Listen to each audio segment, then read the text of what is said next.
Akot file police थाने की हद में आने वाले आपातापा चौक परिसर में शनिवार की रात 12 बजे के दौरान एक व्यक्ति को लूटने की घटना घटी थी।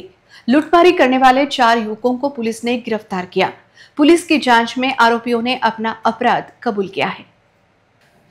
12 अप्रैल शनिवार की रात अकोट फाइल पुलिस थाने की हद में आने वाले आपातापा चौक परिसर में 12 बजे के दौरान एक व्यक्ति को चाकू दिखाकर 4 अज्ञात आरोपियों ने सरेराह लूट लिया था।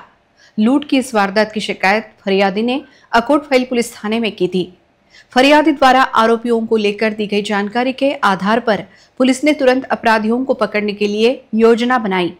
पुलिस को मिली जानकारी के आधार पर पुलिस ने 4 युवकों को गिरफ्तार किया, जिसमें संतोष शेट्टी उर्फ पुरुषोत्तम एंगा, ऋषिकेश अंबादास वेले, रोशन त्रिपाठी तथा सुजल उर्फ कलर गणेश राउत का समावेश है। पुलिस जांच में इन चारों ही आरोपियों ने अपना जुर्म कबूल किया है। इन आरोपियों द्वारा फरियादी से लूटे गए नगद 43,000 तथा एटीएम कार्ड पुलिस ने बरामद किए। जिला पुलिस अधीक्षक तथा अपर पुलिस अधीक्षक के मार्गदर्शन में अकोट फाइल पुलिस स्टेशन के निरीक्षक परदेसी के नेतृत्व में यह कार्रवाई अकोट फाइल पुलिस स्टेशन के डीबी स्क्वाड ने की।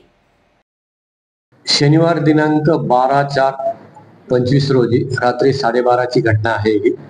यातील फिर्यादी हे आपातापा चौक या ठिकाणी आले असता तर त्यांना काही इस्मांनी चाकूचा धाक दाखवून त्यांच्याकडून रोख रुपये आणि एटीएम कार्ड हिसकावून घेतलं। त्या एटीएम कार्ड मार्फत आणि रोख रक्कम असे 43,000 रुपये त्याच्याकडून घेतले।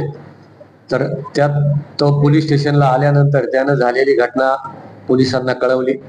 तत्काळ आमच्या डीबीच्या स्टाफने घटनेप्रमाणे आणि त्याने वर्णन केल्याप्रमाणे आरोपीचा शोध घेतला। तर त्यात 4 आरोपी मिळून आले। एक संतोष शेट्टी उर्फ पुरुषोत्तम एंगळ, ऋषिकेश अंबादास बेले, रोशन त्रिपाठी आणि सुजल उर्फ कलर गणेश राऊत असे 4 आरोपी असून त्यांना लागले अटक केलेले आहेत। त्यांच्याकडून मुद्देमाल रिकव्हर केलेला आहे आणि सध्या ते PCR मध्ये आहेत।